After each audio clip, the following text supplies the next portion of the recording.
बात कर रहे हैं घरेलू हिंसा अधिनियम में अंतरिम गुजारा भत्ता में क्या क्या बिंदु होने चाहिए और किस प्रकार से उसका जवाब लिखते हैं।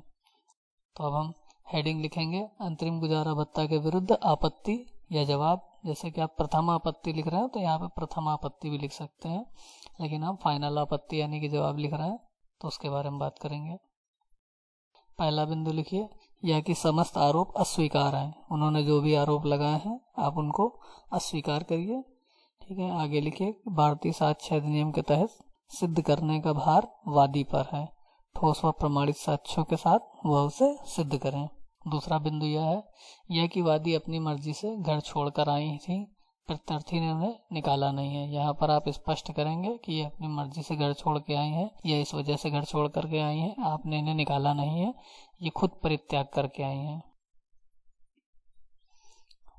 तीसरा बिंदु है, यह कि वादिनी इतनी पढ़ी लिखी हैं। ठीक है, वह यदि उन्होंने कोई कोर्स कर रखा है तो आप उसे यहाँ दर्शाइए कि इन्होंने ये कोर्स या प्रशिक्षण किया हुआ है, ये इतनी पढ़ी लिखी हैं और ये इनके पास एक्स्ट्रा क्वालिफिकेशन, जैसे उसने कंप्यूटर कोर्स किया हुआ है या ब्यूटिशियन का कोर्स किया हुआ है या एमएड करा हुआ है, उसके अलावा इन्होंने नर्सिंग का कोर्स किया हुआ है या कुछ और चीज़ें करी हुई हैं, तो उन चीज़ों को आप यहाँ दर्शा सकते हैं। आगे का पॉइंट लिखिए, वादिनी ने इस वर्ष में नौकरी कर रही है। जैसे आप इस वक्त नौकरी कर रही हैं तो आप यहाँ पे लिखिए, वादिनी फलाने स्थान पर नौकरी कर रही हैं, वह उनको वहाँ से इतना प्रतिमाह वेतन मिल रहा था या मिल रहा है, यानी कि पहले नौकरी कर चुकी हैं, प्रेजेंट टाइम नहीं कर रही हैं, या ये नौकरी कर सकती हैं या प्रेजेंट टाइम कर रही हैं, ये आपको लिखना है। परंतु यहाँ पे यदि आप इसके ऊपर 340 लगाना चाहते हैं तो इसका यहाँ पर उल्लेख कर भी सकते हैं और नहीं भी कर सकते हैं, लेकिन यदि आप 340 लगाना चाहते हैं तो इसका उल्लेख मेरे हिसाब से आप कर सकते हैं, लेकिन जो है इसका कोई सबूत मत दीजिए जिससे वो इनकार करेंगी एफिडेविट पर, और उसके बाद में आप 340 लगा सकेंगे। आगे लिखिए, यह कि वादिनी पढ़ी लिखी और एक स्वस्थ महिला है और स्वस्थ होने के बावजूद वादिनी अपना स्वयं का भरण पोषण करने में किस प्रकार से असमर्थ है, ये माननीय न्यायालय को ठोस और प्रमाणित साक्ष्यों के साथ बताएं। यह कि माननीय पुणे पारिवारिक न्यायालय ने महिला सशक्तिकरण की ओर सराहनीय पहल करते हुए आत्मनिर्भर बनाने हेतु व्यावसायिक प्रशिक्षण कार्यक्रम शुरू किया है, जो कि माननीय न्यायालय का यह कदम निसंदेह सराहनीय व महिला सशक्तिकरण की ओर बढ़ाया गया एक प्रथम प्रयास है।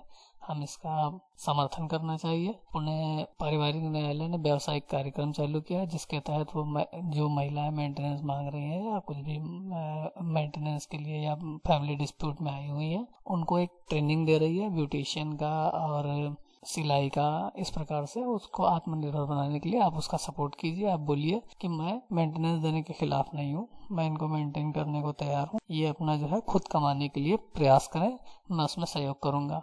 मैं इनका ये ब्यूटिशियन का कोर्स करें, मैं उसका खर्चा उठाने को तैयार हूँ। ये सिलाई कढ़ाई करें, उसका मैं सीखने चाहती हैं, ये उसको सीखें, मैं उसको उसमें सहयोग कर रहा हूँ। ये आत्मनिर्भर बने और बोझ मत बने किसी पर, इसलिए खुद कोर्स करें, मैं उसमें सहयोग करने को तैयार हूँ। आप हमसे 6 महीने का मेंटेनेंस ले लीजिए और जो है इनको ये कोर्स कराइए, उसका भी मैं पैसा देने को तैयार हूँ। श्रीमती ममता जायसवाल वर्सेस राजेश जायसवाल का ये 24 मार्च 2000 को आया था। इसमें जो महिला है वो काफ़ी पढ़ी लिखी थी और पढ़ी लिखी होने के बावजूद वो नौकरी नहीं कर रही थी। तो इसमें उन्होंने कहा था कि जो है महिला को हम एक आइडियल यानी कि हम उदाहरण नहीं दे सकते हैं, हम आपको एक उदाहरण के तौर पर नहीं बना सकते हैं। हम मेंटेनेंस देकर के बेरोजगारों की ऐसी फौज नहीं खड़ी कर सकते हैं जिनका आप उदाहरण बने और लोग अनुसरण करते हुए बेरोजगार निठल्ले बैठ करके पैसा लें। इसलिए हम आपको, ना ही हमारे कानून ये कहता है कि बेरोजगार और पढ़े लिखे लोग बेरोजगार रहें और पति के ऊपर बोझ बने। हर व्यक्ति को अपना स्वयं कमाना चाहिए और कमाने के लिए कम से कम एक सच्चा प्रयास करना चाहिए। ये पॉइंट नंबर 6 और 8 में कहा गया है। दूसरा जजमेंट है हमारा कविता प्रसाद वर्सेस राम आश्रय प्रसाद। ये हमारा 1 दिसंबर 2008 का है, दिल्ली हाई कोर्ट का। इसमें ये बताया गया है कि पिटिशनर जो है वो काफ़ी पढ़ी लिखी थी और उन्होंने मेंटेनेंस मांगा था, तो इस पे माननीय शिव नारायण ढींगरा जी ने कहा था कि आप हफ्ते में 6 दिन और दिन में 5 घंटे जा कर के नर्सिंग का आपने कोर्स किया हुआ है आप अस्पताल में जा कर के मुफ्त में नर्सिंग का काम करिए, बुजुर्गों की अनाथ आश्रम में या उसमें बुजुर्गों की सेवा करिए, और वहाँ से कोई पैसे मत लीजिए, वहाँ से लिखित में ला करके दीजिए कि मैं वहाँ से कोई पैसे नहीं प्राप्त कर रही हूँ, आपका पति आपको मेंटेन करने के लिए तैयार है, वो मेंटेनेंस देगा। तो आप इस प्रकार की भी ये जजमेंट के सहारे अपनी बात रह सकते हैं कि ये जा कर के फ्री ऑफ कॉस्ट वहाँ जा कर के काम करें, बल्कि बदले में मेंटेनेंस मुझसे लें, मैंने जो है घर बैठे पैसा देने को तैयार नहीं हूँ। ये हमारी सोसाइटी में एक अच्छा संदेश जाएगा, जिससे जो झूठे और मक्कार लोग हैं उनको सबक मिलेगा। इसलिए कृपया इन्हें मुफ्त में घर बैठे मेंटेनेंस ना दिया जाए।